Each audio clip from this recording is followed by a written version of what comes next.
நாம் எப்படி வெளிப்படுத்துகிறோமோ அப்படித்தான் உலகம் நம்மை அறிந்து கொள்கிறது. எனவே உலகம் உங்களை மதிக்கும் விதமாக உங்களை நீங்கள் வெளிப்படுத்துங்கள். மகிழ்ச்சியான வாழ்க்கை என்பது தடைகளற்ற வாழ்க்கை அல்ல, தடைகளை வெற்றி கொண்டு வாழும் வாழ்க்கை. சரியாக நன்றி சொல்ல கற்றுக்கொள்ளுங்கள். வாழ்வின் பேரின்பம் அதுவே. நோயை விட அச்சம்தான் அதிகம் கொள்ளும். நீயும் உடன்படாவிடில் நீ தாழ்ந்தவன் என்ற உணர்வை உன்மேல் எவராலும் எங்கும் எப்படியும் சுமத்த முடியாது. யார் புகழ்ச்சியில் பேராசையுடையவர்களாக இருக்கிறார்களோ அவர்கள் தகுதியில் ஏழைகளாக இருப்பதை நிரூபிக்கிறார்கள்.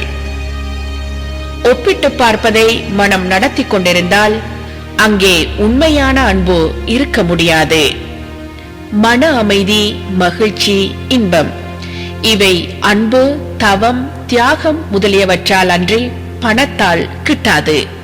இருள் இருள் என்று சொல்லிக்கொண்டு சும்மா இருப்பதை விட ஒரு சிறிய மெழுகுவர்த்தியை ஏற்ற முயற்சி செய்யுங்கள். வாழ்க்கை